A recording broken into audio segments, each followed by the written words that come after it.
Құрметті оқушылар, біздің бүгін өтетін тақырыбымыз ол прокуратура органдары, сыбайлас жемқорлыққа қарсы қызмет. Енді прокуратура дегеніміз не? Прокуратура дегеніміз адам құқықтарын сақтайтын және қорғайтын орган. Мемлекет атынан Қазақстан Республикасының аумағында заңдылықтың сақталуына, қадағалауды жүзеге асырады, мемлекеттің мүддесін мемлекет атынан қылмыстық қудалауды жүзеге асырады. Түсінікті деген ойдамын, яғни әрқашан тестке келген кезде мемлекеттің атынан мемлекеттің мүддесін білдіретін орган деп келетін болса, ол бізде прокуратура болып саналады. Келесі, прокуратура бізде қандай қызметтер атқарады? Жалпы прокуратура туралы заң қабылданды 2017 жылы 30 маусымда, оны барлығымыз білеміз. Енді прокуратура мынандай қызметтерді атқарады, яғни 4 қызмет. Ол біріншісі мына жақта өте ұзақ, көріп тұрғандарыңыздай. Былай жаттасақ болады. Адамның және азаматтың құқықтары мен бостандықтарын, мүдделерін қорғайды және қалпына келтіреді. Екіншісі, заң бұзушылықтарды анықтайды. Үшіншісі, ол мемлекеттік органдардың қызметтерін үйлестіреді. Төртіншісі, өзге де міндеттерді жүзеге асырады. Яғни заңда және Қазақстан Республикасының президентінің актілерінде айқындалған өзге де міндеттерді жүзеге асырады деп жаттасақ болады екен.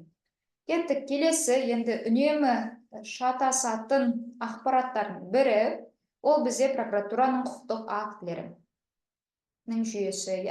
Енді прокуратураның құқықтық актілері үшке бөлінеді. Ол реттеу актілері, қадағалау актілері және ұйымдастыру мәселелерін реттейтін актілер. Яғни реттеу актілері дегеніміз не? Ол, мысалы, заң бұзушылық орын алса, соның алдын алуын біз реттеу актісі дейміз. Былайша айтқан кезде до.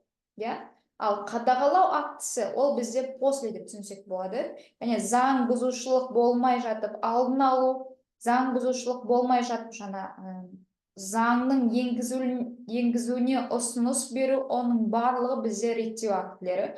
Нұсқау жасау және алдын ала ескерту, түсіндірме жұмыстарын жүргізу, оның барлығы бізде реттеу актісі болып саналады. Яғни до заң бұзушылық болмай жатып деп түсінсек болады.